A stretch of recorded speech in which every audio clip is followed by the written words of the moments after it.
உடம்புல தெம்பு இருக்குது, நான் தைரியசாலி, நான் என்ன தப்பு பண்ணாலும் என் உடம்பை ஏற்றுக்கணும்னு நினைக்கிறீங்க. ஒரு நாள் பாவம் உங்களை கொல்லும். பாவம் உங்களை ஒரு நாள் அழிச்சிடும். பாவத்தின் சம்பளம் மரணம் என்று கடவுளுடைய வார்த்தை சொல்லியிருக்கிறது. பாவம் செய்கிற ஆத்மா சாகும் என்று தேவனுடைய வார்த்தை சொல்லியிருக்கிறது. பாவத்தோடு விளையாடாதீங்க. நீங்கள் உலகத்தில் யாரோ வேணாலும் விளையாடலாம். ஒரு கிரிக்கெட் விளையாடலாம், கபடி விளையாடலாம், உலகத்தில் எதில் வேணாலும் விளையாடலாம். ஆனால் பாவத்தோடு விளையாடாதீங்க.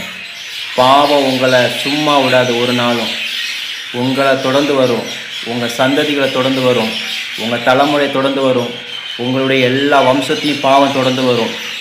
பாவம் உங்களோட மட்டும் முடிகிறது இல்லை, உங்கள் தலைமுறை மட்டும் முடிகிறது இல்லை, அது தலைமுறை தலைமுறையாக சந்ததி சந்ததியாக பாவம் தொடர்ந்து வரும். பாவம் சாதாரணமாக உங்களை விட்டுடாது.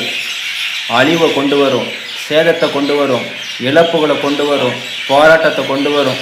பாவத்தோட அவ்வளோ சீக்கிரம் விளாண்டுட்டு தப்பிக்கலான்னு நினச்சிடாதீங்க. பாவம் உங்களை ஒரு நாளும் சும்மா விடாது.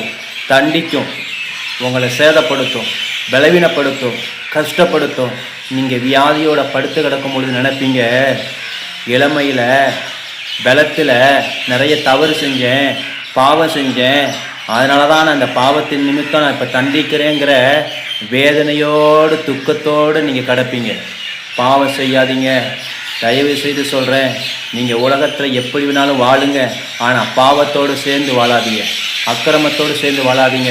ஒரு நாள் பாவம் உங்களை கொல்லும், பாவம் உங்களை அழிக்கும். பாவத்தை விட்டு மனம் திரும்புங்க. இயேசு உங்கள் பாவத்தை மன்னிக்க அவர் தயவு பெருத்தவராயிருக்கிறார். பாவத்தை மன்னிக்கிறவர் ஒரே ஒரு ஆண்டவர் இயேசு கிறிஸ்து மட்டும்தான். மனுகுலத்தின் பாவங்களை மன்னிக்க வந்த